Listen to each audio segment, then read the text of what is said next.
মঞ্চ থেকে তালিবানি গাদায় হুমকি, বিজেপি বিধায়কের গলায় অ্যাসিড ঠেলে কণ্ঠ রোধ করে দেওয়ার হুঁশিয়ারি মালদা জেলা তৃণমূল সভাপতি আব্দুর রহিম বক্সী। তালিবানি গাদায় বিজেপিকে হুমকি, বিজেপি বিধায়কের গলায় অ্যাসিড ঠেলে কণ্ঠ বন্ধ করে দেওয়ার হুঁশিয়ারি। এলাকায় বিজেপি করলে বয়কট করে পতাকা ছেড়ে দেওয়ার নেতা, সাংসদকে পেটানোর হুঁশিয়ারি। তুমুল বিতর্কে মালদা জেলা তৃণমূল সভাপতি আব্দুর রহিম বক্সী, শুরু হয়েছে রাজনৈতিক চর্চা। মালদার মালতীপুর বিধানসভার এনায়েতনগরে তৃণমূল কংগ্রেসের ডাকে ভিন রাজ্যে বাঙালিদের উপর আক্রমণ এবং বাংলা ভাষা অপমান নিয়ে একটি বিক্ষোভ সমাবেশের আয়োজন করা হয়। উপস্থিত ছিলেন স্থানীয় বিধায়ক তথা জেলা তৃণমূল সভাপতি আব্দুর রহিম বক্সী। সেখানে মঞ্চ থেকে ফের বিতর্কিত মন্তব্য রহিম বক্সী। শিলিগুড়ি বিজেপি বিধায়ক শঙ্কর ঘোষকে নাম না করে তিনি বলেন যে বিজেপি বিধায়ক বিধানসভায় বাংলার পরিযায়ী শ্রমিকদের বাংলাদেশি রোহিঙ্গা বলছে, তার গলায় এমনভাবে অ্যাসিড ঢালবো যাতে কণ্ঠ বন্ধ হয়ে যায়। বিজেপি শাসিত রাজ্যে বাংলার লোক খুন হচ্ছে, এখানে তারা বিজেপি করছে, প্রতিবাদ করছে না, তাই এলাকায় বিজেপি করা যাবে না। মানুষকে বলবো বয়কট করুন, বিজেপির টাকা ছেড়ে দিন। এদিকে চাঁদপুর থানায় বিজেপি কর্মীদের মিথ্যে মামলা দেওয়ার অভিযোগে 24 ঘন্টা অবস্থান বিক্ষোভ করছে উত্তর মালদার বিজেপি সাংসদ খগ মুর্মু। এই কর্মসূচিকে অগণতান্ত্রিক বলেই বিজেপি সাংসদকে বেড়া দিয়ে পেটানোর হুমকি দেন। যদি আর এই ধরনের বিতর্কিত মন্তব্যে নতুন নয়, যদিও নিজের মন্তব্যের সপক্ষে সংবাদ মাধ্যমের সামনে জেলা সভাপতির দাবি, আমি কোনো অগণতান্ত্রিক বক্তব্য রাখিনি।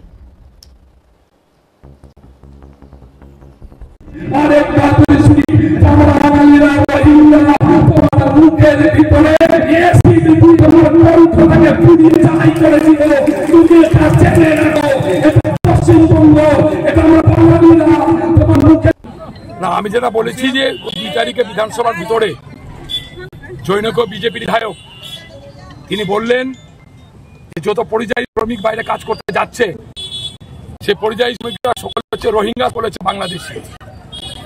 আমরা কি রোহিঙ্গা? আমরা বাংলাদেশি, আমাদের পরিবারের এরা কি বাংলাদেশি রোহিঙ্গা? এই ধরনের বক্তব্যরা একজন বিধায়ক হিসাবে করতে পারেন। সেই বিধায়ক সাধারণ মানুষের বিধায়ক নন, তাই তার কণ্ঠটা অবরোধ করতে হবে। তাই তার মুখের উপরে অ্যাসিডটা ঢেলে দিলে তার কণ্ঠটা পুড়ে যাবে, আর তিনি কোনোদিন পরিযায়ী শ্রমিক বাঙালিদের বিরুদ্ধে বক্তব্য রাখতে পারবেন না। তাই আমি বলেছি। কার মুখে রয়েছে? যিনি বলছিলেন 2 তারিখে শিলিগুড়ির বিধায়ক বিজেপির, অগণতান্ত্রিক আন্দোলন, এটা মানুষের স্বার্থে ছিল না। দলের লড়াইটাকে তিনি টেনেছিলেন থানার ভিতরে, এবং সেখানে যদি পুলিশ আক্রান্ত থাকে নিশ্চয়ই পুলিশ এফআইআর করবে।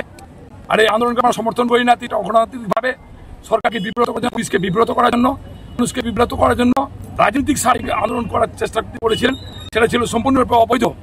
তাই আগামী দিনে এই ধরনের আন্দোলন হলে মানুষ কিন্তু সহ্য করবে না, তার প্রতিকার করবে এবং প্রতিরোধ করবে। অগণতান্ত্রিক আন্দোলন যারাই করবে তাকে পিটানো হবে। এই নিয়ে পাল্টা তৃণমূলকে তীব্র কটাক্ষ করে বিজেপি নেতা অমলান ভাদুরী। তিনি বলেন আব্দুর রহিম বক্সী অসাংবিধানিক অগণতান্ত্রিক কথা বলেন। কি জানাচ্ছেন অমলান ভাদুরী? শুভ নির্লজ্জ অশিক্ষিত লোক মালদা জেলার রাজনীতিতে আসেন। তিনি আজকেও ভারতীয় জনতা পার্টির বিধানসভার চিফ হুইপ শঙ্কর ঘোষের সম্বন্ধে যে সমস্ত কথা বলেছেন, অ্যাসিড ঢেলে দেবো, পিটিয়ে মারবো, বিজেপির ব্যাগ পুড়িয়ে দেবো, সমস্তটাই তিনি অগণতান্ত্রিক অসাংবিধানিক কথা বলছেন। এবং তার পার্টি তাকে কিভাবে জেলা সভাপতির পদে রেখে দিয়েছে, এটা ভাবতে আমাদের আশ্চর্য লাগছে।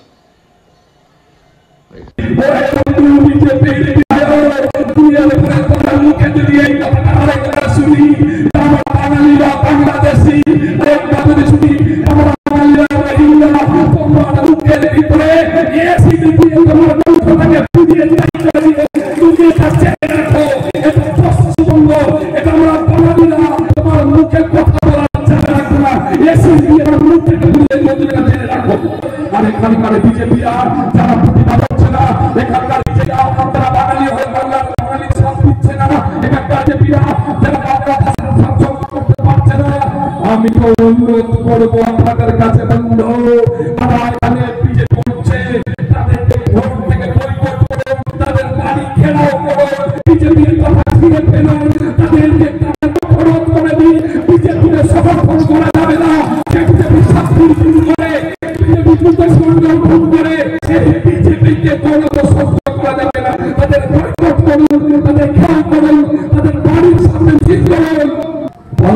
বিজেপি পরে দিয়ে এরকমের গণতান্ত্রিক আন্দোলন করতে দেখে বলল আমাদের গ্রামে ফুটবল দেখেছেন ফুটবলার পানি পড়বে পিঠে গণতান্ত্রিক আন্দোলন আমরা বাঙালিরা সহ্য করবো না বাংলার বুঝছে না গণতান্ত্রিক আন্দোলন